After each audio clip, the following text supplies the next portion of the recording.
గౌరవనీయ ముఖ్యమంత్రి గారు శ్రీ చంద్రబాబు నాయుడు గారి నాయకత్వంలో లోకల్ బాడీ ఎలక్షన్స్లో 34%,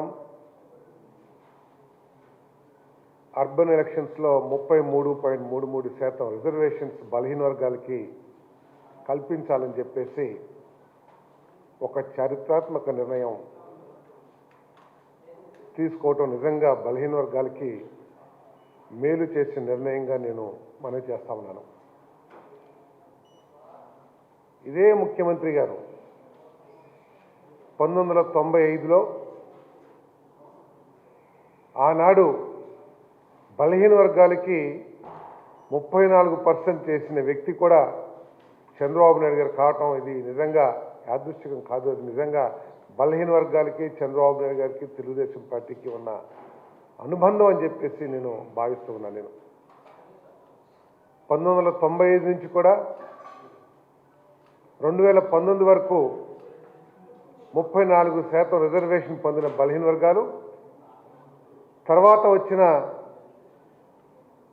వైఎస్ఆర్ కాంగ్రెస్ పార్టీ ప్రభుత్వంలో దాన్ని కోల్పోవటం జరిగిందని చెప్పేసి మనం చేస్తాం. 24%కో ఎంతకో. దానికి ఒక కారణం చెప్పారు, కోర్టు తిరస్కరించిందని చెప్పేసి. నిజంగా బలహీన వర్గాల మీద ప్రేమ ఉన్నట్లయితే, బలహీన వర్గాల అభ్యున్నతి కాంక్షించే వ్యక్తే గనక జగన్మోహన్ రెడ్డి గారు అయి ఉంటే హైకోర్టు తర్వాత సుప్రీంకోర్టుకి వెళ్ళి దానికోసం పోరాటం చేసి అది సాధించడానికి కృషి చేసేవాడని చెప్పేసి ఈ సందర్భంగా తెలియజేస్తున్నాను. కానీ ఎటువంటి ప్రయత్నం చేయకోకుండా చాలా వివాదాల్లో కోర్టు ఇచ్చిన దాని మీద పైకోర్టుకి అప్పీల్ చేసుకుంటూ సమాజానికి మేలు చేయడానికి ఏ ప్రభుత్వం అయినా కృషి చేస్తూ ఉంటుంది. జనాభాలో 55-60% ఉన్న బలహీన వర్గాల మేలు కోసం ఎంత దాకైనా పోరాటం చేయాల్సిన ఒక రాష్ట్ర ముఖ్యమంత్రి జగన్మోహన్ రెడ్డి గారు బలహీన వర్గాలకి అన్యాయం జరిగే విధంగా, వెన్నుపోటు పొడిచే విధంగా కనీసం సుప్రీంకోర్టుకి అప్పీల్ కూడా చేయకోకుండా దాన్ని 34 నుంచి 24 చేసిన వ్యక్తి జగన్మోహన్ రెడ్డి గారు అని చెప్పేసి మనం చేస్తాను. ఈరోజు ముఖ్యమంత్రి గారు ఏదైతే ఎన్నికల్లో చెప్పామో, కూటమి ఎన్డీఏ పార్టీలు బలహీన వర్గాలకి 34% లోకల్ బాడీస్లో రిజర్వేషన్ కల్పిస్తామని చెప్పామో దాన్ని నిలబెట్టుకునే విధంగా, అంతేకాకుండా బలహీన వర్గాల పట్ల తెలుగుదేశం పార్టీకి ఉన్న ప్రత్యేకమైన అభిమానం కానివ్వండి, ప్రత్యేకమైన శ్రద్ధ కానివ్వండి, బలహీన వర్గాలకి మేలు జరగాలి, బలహీన వర్గాల అభివృద్ధిలోకి రావాలి అనే కాంక్ష ఉన్న తెలుగుదేశం పార్టీ ఎన్డీఏ ప్రభుత్వం ఈరోజు ఈ చారిత్రాత్మకమైన నిర్ణయం తీసుకుందని చెప్పేసి నేను మనవి చేస్తాను. ఇది బలహీన వర్గాలకి మేలు చేసేది.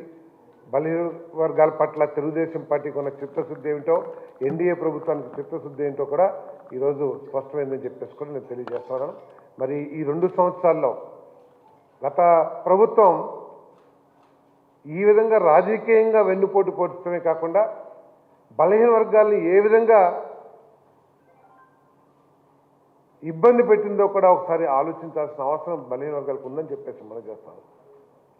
చంద్రయ్య హత్య కానివ్వండి, నడి రోడ్లో కోడిని కోసినట్లు ఒక బలహీన వర్గ వ్యక్తి చంద్రయ్యని నడి రోడ్లో అందరు చూస్తుండగా, అదేవిధంగా అమర్నాథ్ గౌడ్ కేవలం తన సోదరిని అవమానించారని చెప్పేసి మాట్లాడినందుకు, ఇంకొక బలహీన వర్గ వ్యక్తి